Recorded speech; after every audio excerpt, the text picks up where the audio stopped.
The show begins with a group of pirate soldiers firing fireworks from a ship as their commander orders them to keep firing after regular interval.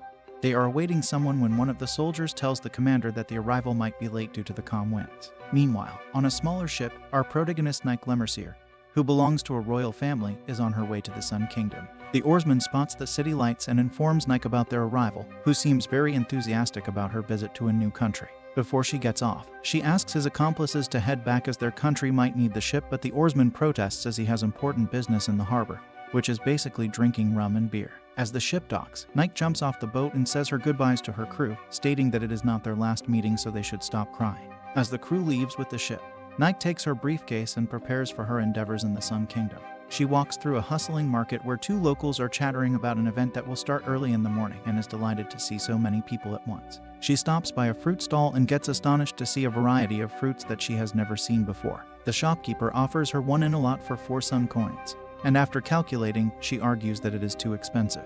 The shopkeeper shows disgust on his face, thinking Nike has a poor background, and asks him to leave. Just then, she gets bumped by a local and falls, and the whole crowd starts laughing at her. Later, she heads into a pub to have food and asks for a room to stay, but the owner refuses as he has no rooms left. The owner explains how the pubs have been swarmed by the National Army since yesterday, and that he cannot let an innocent-looking girl such as herself be loose in the drunken rabble. Disappointed and having nowhere to go, she leaves the pub and gets immediately swarmed by a couple of guys who ask her to stay in their inn. However, as soon as she lets her guard down, they push her down and run away with her briefcase. As soon as she gets up to chase them, she loses consciousness, mostly due to immense hunger. Later, she wakes up in bed next to a man and his daughters who ask her to eat as her stomach is constantly growling.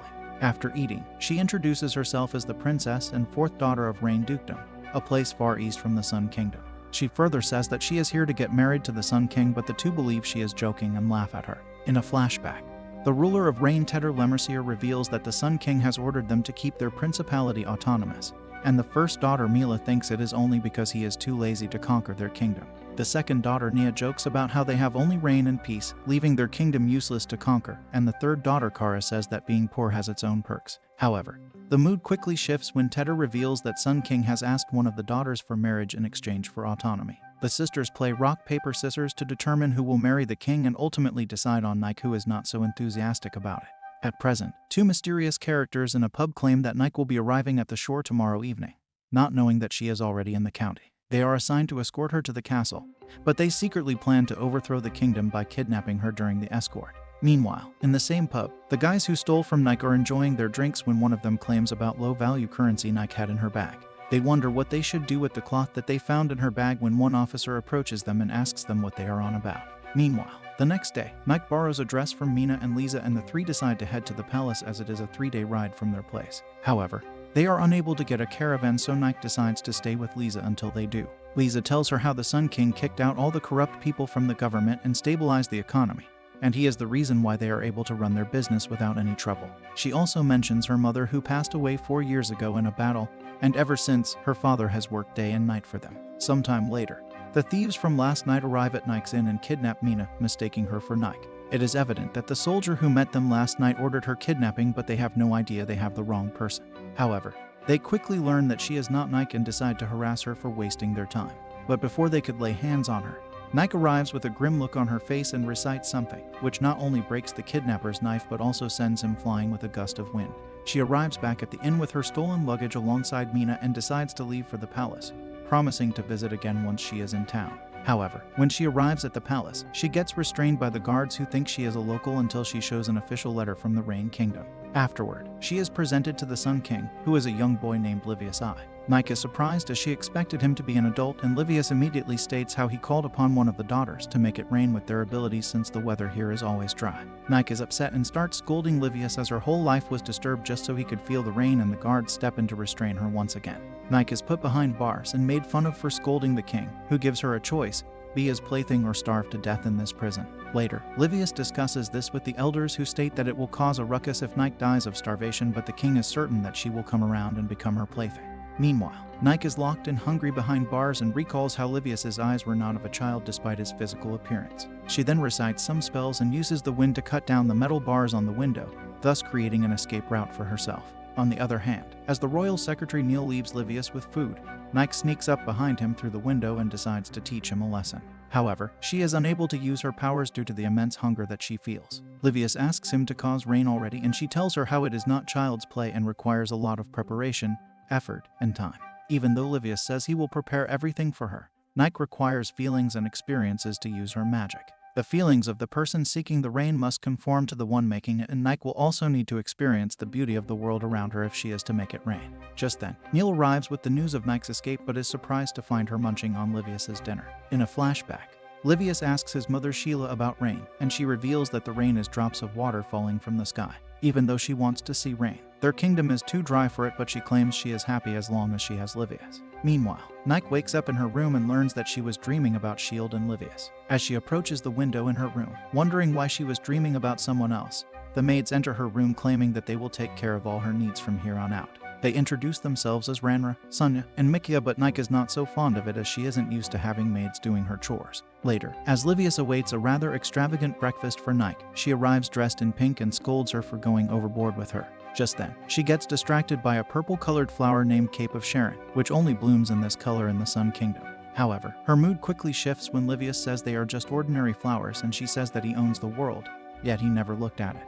Later at night, even when Neil warns him about the increasing rumors of enemy activity in their area, Livius can't help but reflect on Nike's words, who called her a waste. Meanwhile, while gazing at the stars, Nike wonders why she had to use such harsh words against Livius when she could have just let it go. She wonders why she feels sad and concludes that it is because she thinks of him and a younger brother whom she came to marry. Sweet Home Alabama. Just then, Livius arrives and says that he will never accept a sibling like her. He asks if the condition of making the caster experience the beauty of this world was a necessary condition for her magic to work, and she reveals that it is required to arrange the song that she recites. The caster takes inspiration from a country's climate, land, and scenery, which allows them to make adjustments to the basic melody and add in the rhymes. Just then, she sneezes, and Livius gives her his coat and asks him to visit the garden on the North Tower roof. She feels flattered and asks him to join her, and the two finally start getting along. However, even when Nike herself is enjoying simpler things in life, she can't help but wonder what made Livius so unhappy and uninterested in the beauty of this world.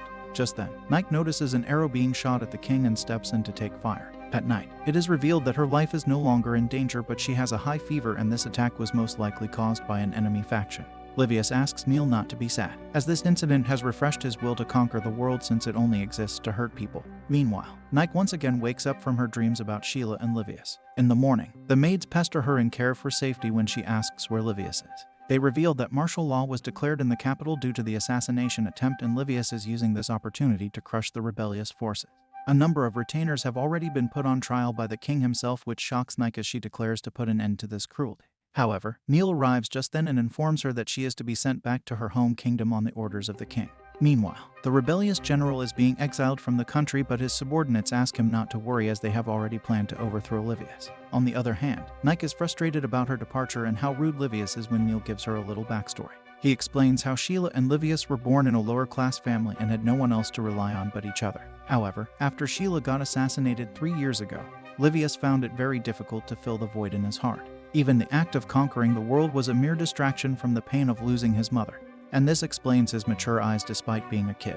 Neil also reveals how sending her back is a precautionary measure, which reveals Livius's wish to protect her. However, her joy is cut short when the coachman stops the horse and reveals that the Sun King's castle has been set aflame by the corrupt generals. As Neil and Nike return to the castle, Livius escapes to the roof using a secret exit.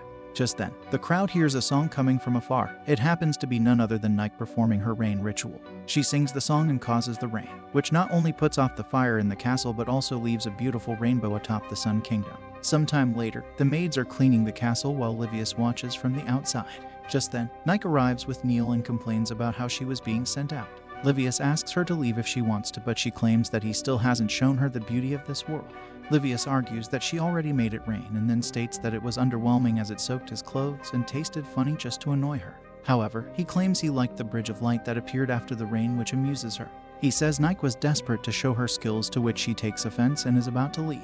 To her surprise, Livius pulls her towards him and kisses her, stating that she is going to make his life much more entertaining from now on. Nothing like being kissed by someone you think of as your brother. A week later, Nike is still in the Sun Kingdom and wakes up to find Livius half naked by her side. She is terrified and asks him why he is here, to which he replies that he is only here because his room got burned during the fire. Yeah, right. He then makes a comment on her breasts being small, which results in her smacking him in the head. At the breakfast table, Livius says that blasphemy like this is normally punishable by death, but Nike is unhinged and still angry at him. Livius then mentions a welcome party for her, and Neil explains that it is a tradition to formally introduce the queen to the ambassadors of the allied countries. Livius wants her to entertain the guests using her reign abilities, but she bluntly refuses as he is merely putting her dignity at stake. She claims that she only did it earlier in case of emergency, and since it is a sacred ritual, it is absurd for her to perform it just to entertain other people. The two start arguing, and it gets so intense that the guards step to separate the two. Later, the elders discuss the people who were found guilty of rebellion and ask Livius why he did not give severe punishment to them.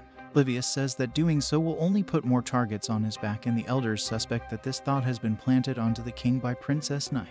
Livius mentions that Nike has been put under strict training to learn some manners for being the Sun King's first wife, who on the other hand is exhausted and wonders how she ended up in this mess. As she falls asleep, she wonders if Livius will ever open up to her and tell her how much pain his heart is in.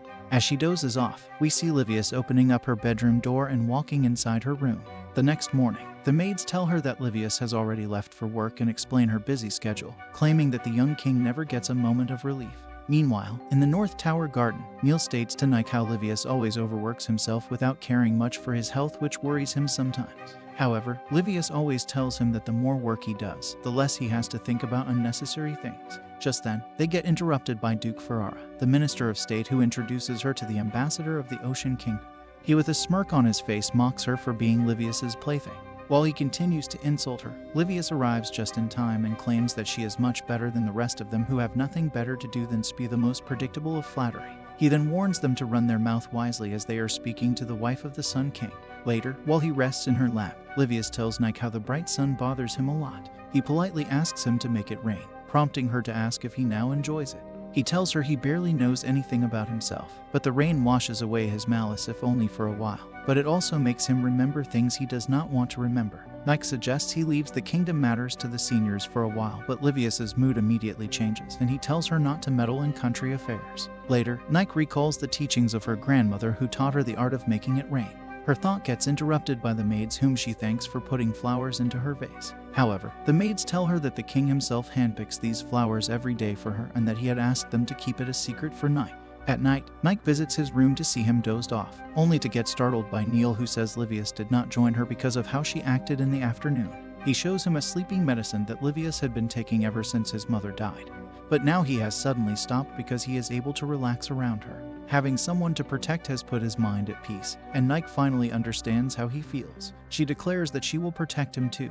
And on the next day at the welcome party, she starts singing just as Livius had asked him to. Just then, she arrives on the stage dressed all royal, and her beauty stuns everyone in the crowd. She thanks everyone for coming to see her and causes it to rain outside, which surprises everyone as they have never seen a rain so pretty before. Later, Livius thanks him for doing it for him, and it is evident that Nike has totally fallen in love with the little king. However, their quarrels and arguments have not stopped at all. Sometime later, Livius is getting his painting done by a professional while Nike is trying on different dresses for the engagement ceremony. The designer orders the maid to remove all carbs from Nike's diet since she needs to lose 5 kilograms before the engagement. Afterward, the elders state that Livius's presentation to the citizens is coming up, and he states that everything will go as planned if nothing suspicious comes up. His suspicions are placed right as someone else is planning something unexpected. Back at the castle, Jaina, the head chef, secretly offers her some carb-rich food, but the designer, who is constantly keeping a watch on her, stops her and gives her a lecture for going, of course. Just then, Neil walks in with worry on his face and asks Nike to accompany her to Livius's office. There, Livius tells her that their engagement has been called off by the Ministry of the Priesthood. Neil explains that the Ministry of Priesthood is so powerful in the government that even the Sun King needs their approval to perform any kind of ceremony. The group has refused to approve Livius's marriage to Nike because she belongs to a foreign ethnic group. This infuriates Livius, as there have been other lawful wives belonging to different ethnic groups, and they are doing this to him only because of personal grudge. Neil explains how the minister was degraded when Livius first took the throne, and they told him that Nike will have to perform the rite of illumination if they were to accept her. The rite involves retrieving a special ring in an underground temple, which is the most perilous place in the entire country, located in the depth of a dangerous valley. This temple has consumed the lives of dozens of princesses, and this is why the custom fell into decline 2 regions ago. Nike wants to perform the ritual, but Neil states that accepting his offer would also mean accepting the fact that Nike is an outsider. Besides, there are other forces that feel ill toward the king, and Nike will have to face all of them if she wants to accept the ritual. Livius is determined to stand his ground and protect Nike, who on the other hand is not so fond of being a burden. The night falls, and Livius in a flashback receives a ring of protection from his mother, who tells him to give it to someone whom he loves, and he asks her to take it because he can never love someone as much as he loves her. In the morning, Nike inquires about the temple that Neil mentioned last night, and Ranra tells her that not even the royal family can enter it without permission, although maids like her can enter without hesitation, prompting Nike to dress up as one. She walks into the temple without any trouble and immediately notices one of the priests scolding another maid who broke a vase. Before he could strike her, Nike steps in to rescue her, and everyone is shocked to see her powers. Just then, the high priest Marries arrives and apologizes for the rudeness of his subordinate, which surprises her as she expected him to be bold and upfront. Her expectations are met when Marries immediately tells her that clouds are ill-omened things that cover the sun, meaning that Nike is an ill omen in their kingdom. He further says how the last king made the same mistake of marrying a woman of foreign ethnicity even when people warned him. Yet he persisted, and the child born from that woman is defiling the throne and ruining the country. Marries believes Livius does not deserve the throne to begin with, which infuriates Nike, but the maid restrains her by saying that she will lose her position if she lays a hand on a priest. As he leaves, Nike sheds tears thinking of all the pain Livius has gone through, and because she might not be able to marry him. After this heartbreaking encounter, the maid takes Nike to a cottage that houses refugees from other ethnicities. There, a little girl greets her and also reveals that the king himself paid them a visit. She asked him if he liked flowers, and he told her that it reminded him of his queen, which amazes Nike. Not only flowers, but the wind, sun, trees, and everything that moves reminds Livius of her, and he is finally able to see the beauty of this world because of her. Later, she returns to a sleeping Livius and covers her bed with flowers that the kids from the orphanage sent for him. She then tells him about her plans to perform the rite of illumination and manages to convince Livius of her loving attitude. Before she leaves, Livius gives him the ring of protection he received from his mother and asks her to wear it around her neck. As she enters the temple, Marries tells her the goal is to retrieve the ring and return by morning. The door is shut behind her and she carries a torch inside to navigate through the maze. Inside, she realizes that she won't be able to call upon the wind if someone goes wrong, and his survival instincts are all she has left. After almost falling through a cliff, she navigates her way around the place and finally manages to locate the sun god temple, which holds the ring she is after. She enters the temple and locates the ring box. But when she opens it, she learns that it was all a setup to rid her once and for all.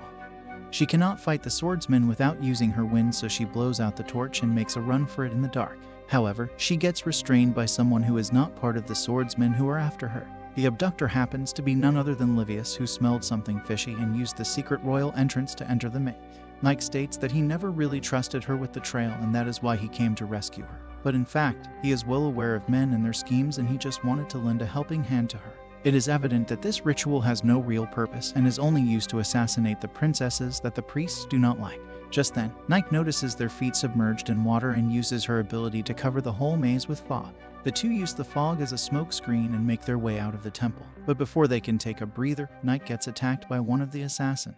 The two barely manage to escape, but their problems are only starting since Marries will not be informed about Livius's actions. As they are paddling their feet, Nike asks him to slow down as she dropped half of the ring during the attack, but quickly learns that Livius does not care about it at all. He embraces her with tears and reveals that he was terrified of losing her too, and that is why he could not stay there any longer. He further reveals how the throne in this kingdom meant nothing to him and all he wanted to have is her. Nike apologizes for focusing on things that didn't matter and states that she got blinded by his usual calm and lucidity unsuited to his age. However, she finally understands that it was all a mask to cover the pain and loneliness he has felt ever since the passing of his mother. As the sun rises on the two, Nike kisses Livius on the forehead to stop him from trembling and asks her to worry about throwing away the kingdom, as the future is uncertain and could lead them anywhere. She further asks him to envision a brighter future, which his mother used to tell him as well.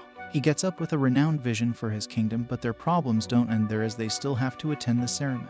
Livius states that no harm can come to them if they are together. Back in the castle, Neil mentions the three elders who are referred to as the voices of the four gods. First is Lord Graham, the god of tactics who led the famous Zeus Island invasion without any casualties.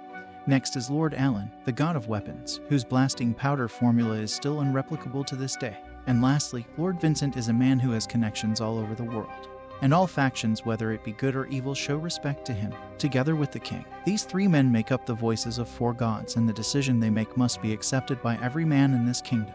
They were the ones who turned the festivals over to the priesthood, so they have more than enough power to turn them down. Later, it is revealed that the high priest has been indisposed and the ceremony has been handed over to Ronnie Leard, who will commence the engagement ceremony. However, since Nike was unable to retrieve the ring from the temple, Leard asks if she wishes to give up on the wedding.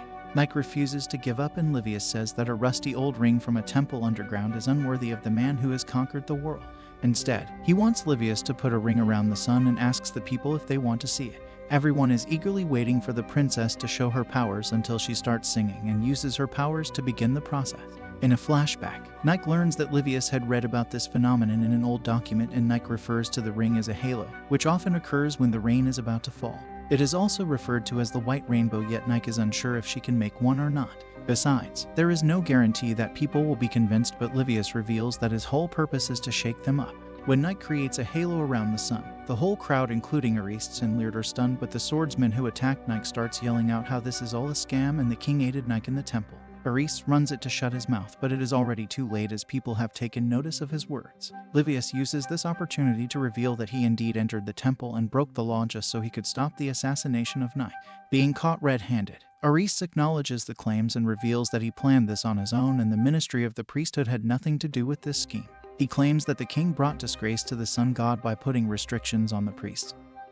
But Leard has nothing to do with traitors. Just then, Nike steps up on behalf of the king and punches him in the face, followed by sentencing him to a degree less than death. The elders from afar watch and are amused by the turn of events, while Aristes is surprised to see that the king has matured so much. After the ceremony, Nike states how they were unable to find the ring for their engagement, but Livius asks her to make a rainbow and uses it to complete the ring. Some time has passed since the incident, and Princess Nike uses her rain summoning skills from time to time to help farmers grow their crops. She likes to tend to them personally to ask about the crops, but the king isn't fond of her walking outside the castle alone, so he fires blank cannon charges to call upon her. Meanwhile, a mysterious cloaked person has entered the kingdom and is spying on the princesses. Nike returns to the castle and argues with Livius for calling her with a cannon fire while he jokes about having an ill-mannered wife. Neil scolds her for not showing enough respect to the Sun King and for missing out on her etiquette lessons, but Livius again mocks her by saying that they should give up on teaching her etiquette. He asks Nike to address her by name since it is more affectionate, but the moment is interrupted by a girl named Luna who was the same person spying on Nike. She says she left her escorts behind since they were too slow and runs in to embrace Livius, making Nike wonder what her relationship is with Livius. Later, Neil introduces her as the first royal daughter of the Ocean Kingdom, Princess Amaluna Israel. Luna and Livius have been close friends since their childhood, and now Luna has started calling herself Livius's fiancé, which clearly bothers him. Livius introduces Nike as her real fiancé, but quickly learns that Luna has a deep grudge against her for stealing her potential husband.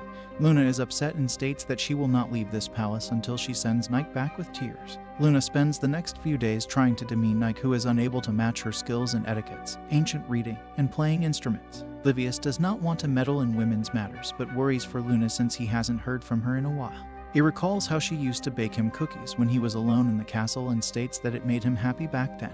However, just as Livius is about to settle in with his wife, Luna pops out of nowhere and ruins their night. The next day, while practicing dance, Neil tells Nike that she is being humiliated only because she neglects her training, and Nike expresses her desire to become a match to Luna if only a little. Just then, Luna arrives and asks Livius for a dance. And as the crowd gathers to appreciate their coordination, Nike leaves the hall all jealous and frustrated. Luna follows her into the hallway, and while Neil eavesdrops on the two, she states that marrying her would only bring shame to the king, so she should step down. This breaks Nike's heart, and she spends the rest of the day alone. Even when Livius finds her and checks up on her, she decides not to talk about anything and heads to her room early. In a flashback, Luna is impressed with Livius's skill and wishes for him to become the king. Hence, she offers him to marry her so he can get a good starting position in the government. Livius doesn't care about power and only wants to take his mother out of the castle when he grows up so they can live their lives with no ties to the kingdom. However, when Sheila was assassinated, Livius immediately became the next Sun King, and his calm persona turned into a grim and evil presence which horrified Luna for the longest time. At night, Nike is practicing dance moves all alone when Livius brings her a cup of lava cider, a drink that relieves exhaustion. He then states that no matter how many people tell him that Nike isn't suitable to be the queen, he is never letting her go as she is the only person who can give him what he needs. This puts a gentle smile on her face, and the two start dancing in the middle of the night. Luna spies on the duo dancing and realizes that Livius is truly happy with Nike, which makes her grudge even stronger. She challenges Nike to a formal duel the very next day in a death horse race to a cliff, but Livius protests, because it is too dangerous. However, Nike steps in and accepts the challenge and states that she has no intention of conceding her place in Livius's side. She has renowned confidence after the words of reassurance from Livius and exclaims her love for the king during the race, which surprises Luna and causes her to fall off the cliff in the river. During her fall, she recalls how she became distant from Livius because his new personality terrified her and how she always hated herself for that. But when she heard about him getting married, she couldn't help but visit him in hopes of starting over. On the other hand, there is Nike, who loved Livius even when she couldn't. And as Nike saves her from falling, she realizes that she is no match for her. After she has recovered, she decides to head home because she lost the race, yet he thanks Nike for saving her life. She promises to repay the favor someday but continues to have a grudge against her since Livius chose Nike over her. With tears falling down her cheeks, she asks Nike to make it rain so Livius can't tell if she is crying when she says her goodbye. As the rain falls from the sky, Luna can't help but admit that Nike makes the world much more beautiful than it already is. A few days later, Nike is punished by Neil for leaving the castle walls once again when she claims that she only went out to get something nice for Livius. She pulls out a basket of fresh-picked fruits and addresses Livius by his nickname Livy. Livy embraces her in affection, causing her to blush in embarrassment. Sometime later, Nike is busy learning etiquette to become a queen, and her day starts with a number of lessons ranging from dancing to reading to table manners and much more. Despite being exhausted from overworking herself, she puts up a strong front and continuously wears a smile on her face. One day as she wakes up in her bed, she gets a surprise visit from Livius, who brings her flowers and suggests that they ditch lessons today and spend time together. He takes her to the festival for the planting season, which is filled with new purpose and joy. She plays a dart game which is surprisingly good at and wins all the prizes. As she exclaims her joy, she turns her attention to Livius, who is dressed as a woman so people don't recognize him. Livius is clearly frustrated at his new attire, but Nike plays it cool by stating that she always wanted a younger sister. As they quarrel on the street, a blonde guy with a mysterious persona watches over them from a coffee shop. Nike gets the feeling of being watched but gets diverted when she finds the same two thieves she came across on her first night at the Sun Kingdom. The thieves have stolen money from a young boy and Nike scolds them for staying on their dirty path despite getting beaten up by her. They beg for her mercy and she lets them off with a final warning, followed by returning the money back to the young boy. After questioning, she learns that the boy has 7 brothers and decides to give them the presents she won earlier. Later, as the two engage in the spring dance, the blonde guy watches them from afar, wondering how Nike managed to win over not only the locals but also Livius. At night, both Livius and Nike are terrified to enter the office, thinking that they will get scolded by Neil for ditching their duties today. However, they are surprised to see the same blonde guy sitting on Livius's chair. He confidently approaches and kisses Nike as a greeting, but Livius takes offense to it and asks him why he has returned, which clearly states that the two already know about each other. The man is Livius's uncle, who says that he only visited to congratulate him on his engagement. The man is named Bardwin, and even Neil is shocked to see him in the castle. However, Livius scolds him for letting Bard in the castle, but he actually had no idea how and when he came. Bard reveals that the maids let him through, who then apologizes for their action as they thought the king was already aware of Bard's visit. Neil then reveals that Bard is the younger brother of the previous Sun King and served as the prime minister in his reign. Livius reveals that Bard abandoned his role and disappeared one day and states that he did so because he does not like to be constrained. Bard tries to flirt with Nike and says that he has never met a woman of such glamour in all her travels and continues spitting compliments for her while Livius tries his best to put an end to his foolery. Bard says he is experienced with women as opposed to Livius, who is a virgin, and claims that it will be a lot more fun being with him, but Neil sternly asks him to stop and the mood quickly shifts in the office. As he leaves the room, Livius strictly tells Nike to never let her guard down around Bard or she will be sent to prison. Later, the elders discuss the situation between Livius and Bard and state that Livius is merely a child. Nike, on the other hand, is furious about what Livius said earlier, but recalls how he was acting much differently than usual. Meanwhile, Bard is showing his charms using his archery skills and has gathered a whole crowd of women around him. Nike wonders why Livius hates Bard when the maid tells him they were always side by side and figures that it may be because Bard excels in every field. He also wonders why he settled for the role of a minister when he was suited to be king. And Livius arrives just then and says that it is because Bard isn't trustworthy. Afterward, Livius tries to overshadow Bard by showing his own archery skills but fails miserably. Just then, Bard reveals that a noble lady named Larissa is holding a banquet to celebrate his return and asks the two to join it. Later, in the banquet, Livius is jealous of Bard's social skills and decides to leave the celebration alongside Nike, who on her way gets interrupted by Bard.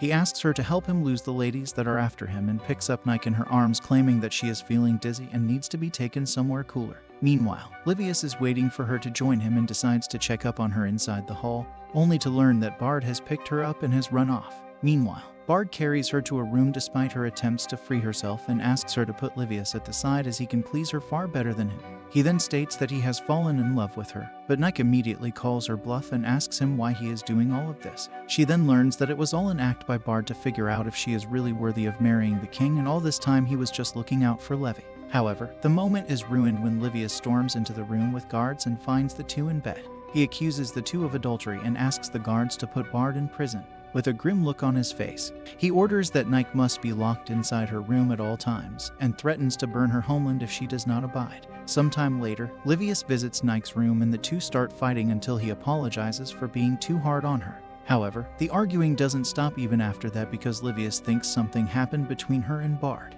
Nike asks him why he acts so strange around him when he's usually so calm, but Livius refuses to answer and leaves the room, leaving her wondering what to do next. Before leaving, he removes the guards from her door since there is no way they can stop her if she decides to leave the room.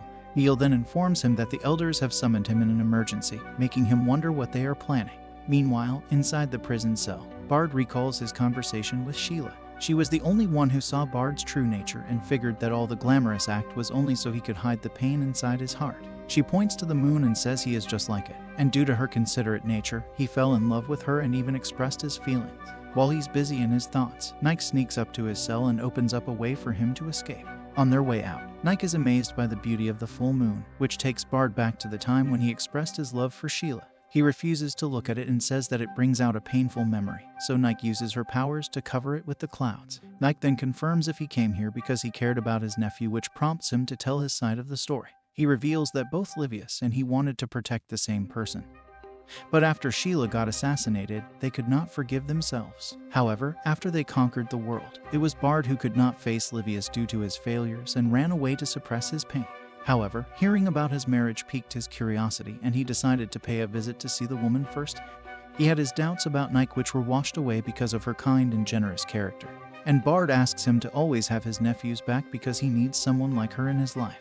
He states that it is time for him to hit the road again, which upsets Nike, and she urges him to express his feelings to Livius, but he refuses, claiming Livius will never allow such a thing. Sometime later, Neil arrives in the hallway looking for Nike, who is still determined to break the tension between Livius and Bard. Meanwhile, Bard dreams about the time when Livius had asked him to be his right-hand man after conquering the world and recalls how it was the only time he saw his nephew cry. He wakes up beside Larissa but gets interrupted by her younger sister, who claims there is a visitor who has come for the Playboy bar. The man on the door is Neil, who states there is something important he needs to discuss. Back at the castle, Nike is trying to convince Livius to take some time off his busy schedule to hang out with her in the city. He in turn asks why he let Bard escape from the prison and then states that he does not care where he goes or what he does. Nike states that she is aware of his regret and asks him to meet behind the palace before leaving the room.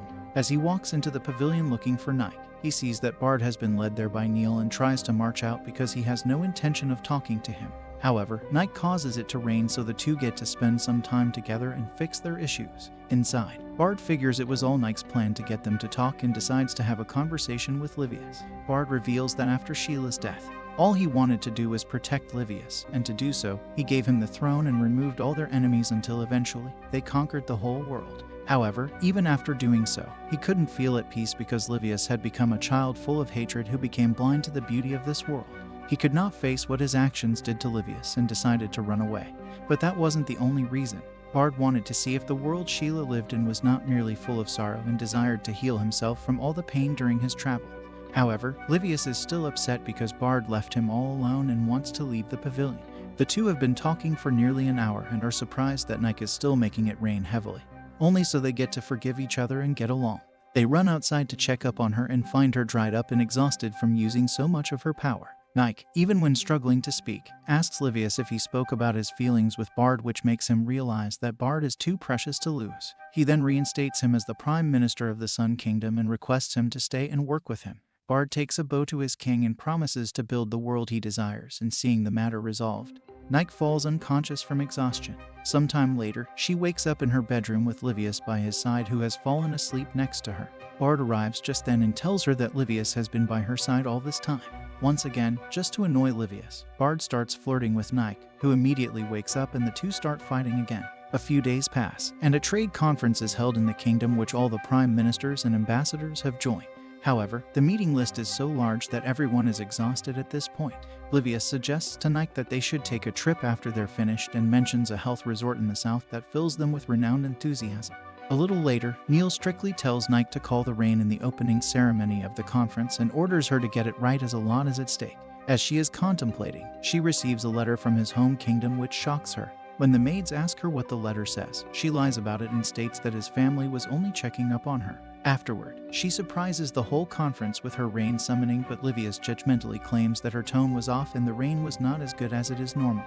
He immediately asks her what she is hiding, and she reveals that she received a letter from her family mentioning that her grandmother is really sick and wants to see her right away.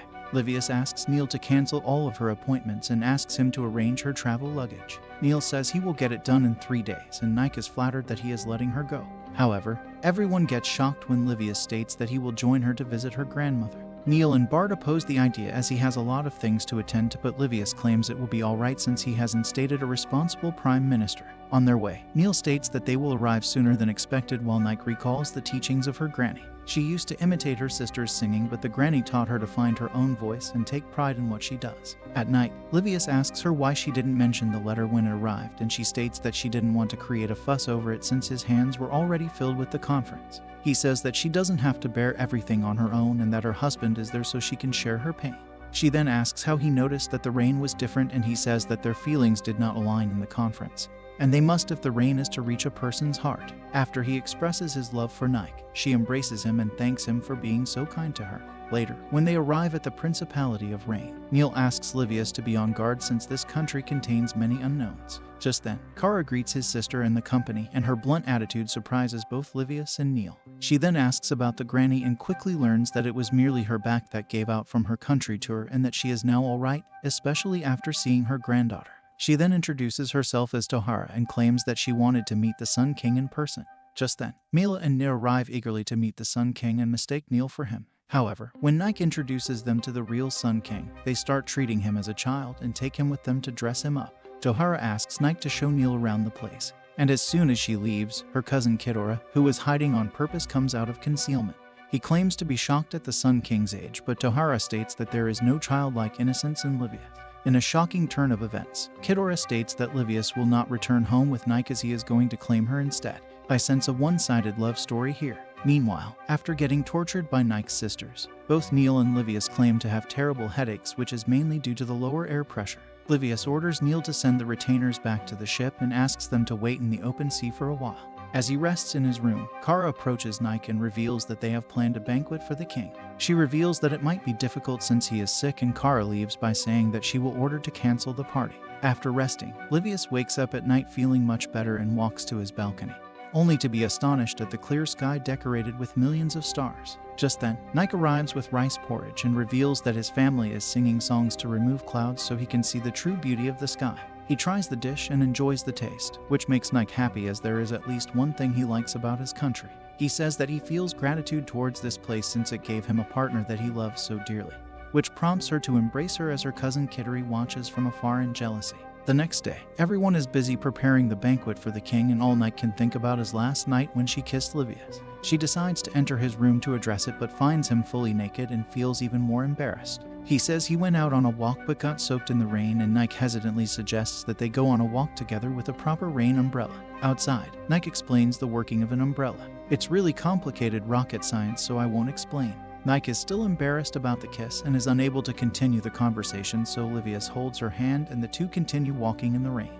He then apologizes for threatening to burn his country to ashes and claims to love the fact that she is much closer to him here.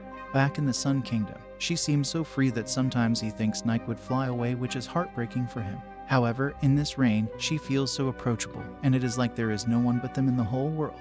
Just then, Kidora appears in front of them, and even though Nike is excited to see him, he keeps a serious look on his face and formally bows to the king. He then reveals that he was taking the Duke out for a walk, which makes the couple realize that they have not even greeted Nike's father Tedder ever since they came here. Inside, Livius and Tedder formally greet each other, and Livy apologies for forgetting about him. The two get to talking, and Tedder reveals that it is in fact Tohara who controls matters in the principality. She was around the same age as Livius when she took the throne, and at that time, the world was suffering from drought. Others wanted to avail this offer and expand their lands outside, but she was smart and cut down any ties with the outer world.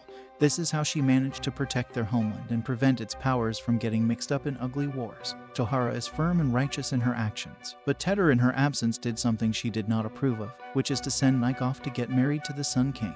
Just then, Kara passes by doing her chores and asks Nike to help around the house. As she leaves with Kidora, Tedder reveals that the kid lost his parents when he was a child and Tohara raised both Nike and him together. Livius asks about Nike's real mother and Tedder mentions that she is sick and bedridden for a while. He further reveals how Nike and Kidora could not make it rain at first and he used to think that it might remain that way forever. However, due to her own dedication and her grandmother's intense training, she surpassed everyone and became the best singer in the whole country. Her persistence was commendable for Kidora, who developed a sense of admiration for her. At night, Kara begins the banquet with a concert and Nia and Mila are embarrassed as they have to follow after her performance. Meanwhile, Katero recalls his childhood memories with Nike and it is evident from that he has developed feelings for her.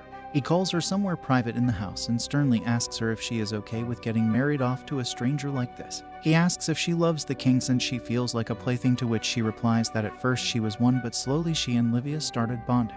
Kidora thinks Nike is only being a motherly figure for him and the two start arguing until he uses an incense to render her unconscious. As he carries her in his arms, it is revealed that Tohara and he have collaborated on this plan to get rid of the Sun King. Later, Livius is informed about Nike's sickness and is kept from seeing her because he is not immune to the disease she has got. It will take her a month to recover and Livius cannot stay for such a long amount of time. However, it is all a lie and Nike is being held prisoner at the Black Lotus Tower, a prison that uses a barrier to cut off the powers of anyone held inside. Kidora tells her that she will be kept here until everything is over and she asks what he means by that. He reveals his plan to hypnotize the king slowly in the span of 3 days so he has a change of heart and calls off the engagement. However, if she sees him during this time, the spell will be broken, hence she needs to stay here. He also reveals that it was Tohara's plan as she wants her to stay here and protect their secret art from spreading to the world. Meanwhile, Ohara's nephew Aki offers Livius tea with sleep medicine and states to Mila that he will start hypnosis soon. However, she finds it cowardly to tear the two apart like this but cannot meddle as they can't oppose Tohara. As he approaches a sound asleep Livius to perform his spell, he wakes up immediately and reveals that he did not taste even a sip of what he gave him. Aki calls upon the guards, and while Neil distracts them, Livius uses this opportunity to escape where he meets Kara. Kara takes her to the secret passage that leads to the Black Lotus Tower, but he will need Tohara's special key to access it. Upon reaching the tower, Livy learns that Tohara is already there waiting for him and she learns that Livy knew from the very start that something fishy is going on. Afterward, Tohara throws the key inside the swamp and says she will not give Nike up. She does not want the world to use her powers for their own benefit, but as Livy jumps into the swamp, he claims that he only cares about the present and that he always gets what he wants. He says that she is his woman and he will do everything to have her, prompting Granny to use her powers to stop him from finding the key. However, she says that if he finds the key, he will be allowed to take Nike back with her. As Nike tries her best to use her powers inside the cell, Livy is exhausted due to his search for the key but refuses to give up as a future with Nike is the only that keeps him going. Meanwhile, Nike tries to force open the prison cell with her physical strength to the point that she starts bleeding. She admits that Granny's worries are rightly placed but says that he cannot think of a future with Livy. She says she loves him for the first time and wants to be with him even if it means opposing her whole family. Kidora realizes that Nike actually loves Livius and sets her free, but before she leaves, he covers her head wound and gives her a key that can open the gate only from the inside. Outside, she reunited with Kara who gives her the update and she runs to the swamp to find Livy lying down with his heart stopped. She performs CPR with tears in her eyes and brings him back to life. As he gets up, happy to see Nike safe and sound, he pulls out the key from his pocket, declaring his win over Tohara. Later, the sisters apologize to Livy and state that they will accept any punishment, but he says that it was only a quarrel between family members and there is no need for that. 2 days later, Nike is running around the house looking for Livy and finds him sitting atop a tree trunk. He claims that he could see the ocean from here, and Nike climbs up the tree to share a wholesome moment with him. However, they get interrupted by Neil, who is furious as Livy should still be resting in his bed. He informs Nike that she has been summoned by her family, and as he leaves with her, Livy is somewhat abducted by a cloaked lady, who later reveals herself to be Lady Araha, Princess Nike's mother. She reveals that the people of this country once destroyed 3 countries overnight using the power of the rain. But that power is only gifted to the greatest singer among them.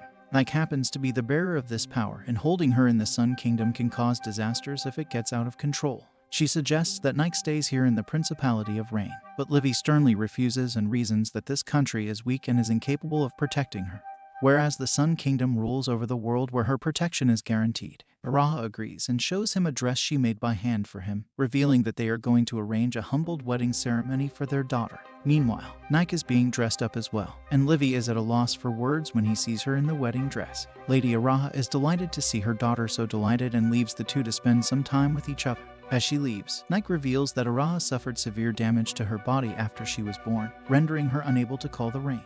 Livius asks her not to be so sad as it doesn't do justice to the beauty that she holds. Later, during the ceremony, there is a lot of laughter, singing, and dancing until one of the locals expresses his wish to hear a few words from the groom.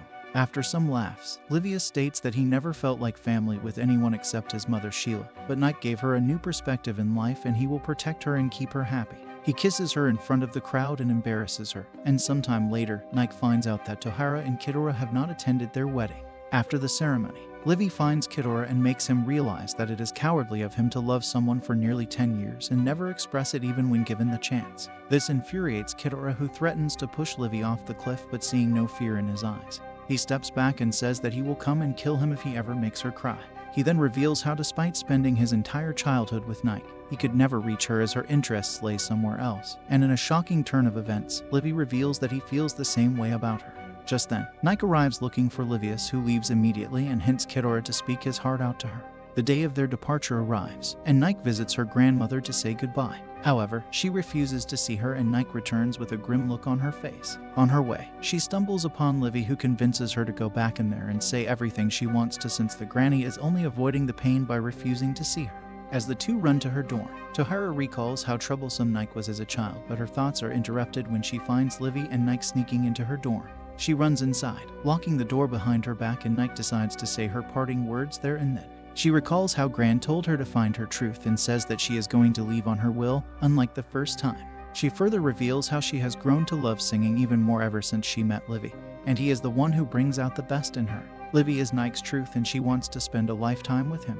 As she runs away with tears in her eyes, Livy mocks her for not facing her granddaughter and says that the next time might be too late, as it is too late for the person he wants to see the most. As they board the ship and sail for the Sun Kingdom, Nike says she has no regrets as she said what needed to be said. Just then, she hears singing in the distance and finds her granny atop a hill, sending rain down farewell rain the sky to her beloved granddaughter. Nike, sorrowed by her departure, cries her eyes out as she remembers her childhood with Tohara. Sometime later, the two arrive in the Sun Kingdom and Livius is furious at Bard as his court is filled with dozens of women. However, he is annoyed by the fact that everyone, including the elders, is siding with Bard, claiming that he has been running the affairs smoothly and the women are only here so he doesn't get bored. However, their duties resume right after their return, and Livius is still up at night with loads of work. The next morning, Nike is saddened by not having Livy at her bedside, whereas he is still busy dealing with the country's affairs. A few days pass and the couple still hasn't managed to make time for each other, which is making Nike more lonely than ever. However, Livy is only following the same schedule as he did before their trip to her homeland, and it is she who has developed immense love for the king. Just then, Bard startles her by appearing out of nowhere and states that she can talk to him about her misery. He then assures her that this loneliness only means that she has found someone without whom the world feels incomplete. However, this does not solve the issue, and even the staff notices how sad she has become ever since she came back. Hence, the head chef Jaina devises a plan and asks Nike to serve food to Livius since he himself is too busy. However, the plan fails as Livy is on a tour, so Nike leaves with a smile masking her sorrow. Unable to control her sadness, she starts singing and big rain clouds cover the castle. Soon, it starts to rain and sorrow covers the entire Sun Kingdom, and Nike's heart longs for her beloved. The next day, as she awaits his return in a place he had told her about behind the castle, she states how her songs have become much stronger due to the immense desire to meet Livius. As the dew sparkles the grassy field, Livius arrives on a white horse and both of them are shocked and delighted to see each other after so many days. As they lie in the grass together, he reveals that he sneaked out early in the morning as his heart longed to see Nike, and his intuition told him that he will find her here. As he expresses how painful it was for him to not see her, she ends with the two embracing each other. That's all for today. If you enjoyed our video, give us a like and subscribe to our channel to never miss an update from us.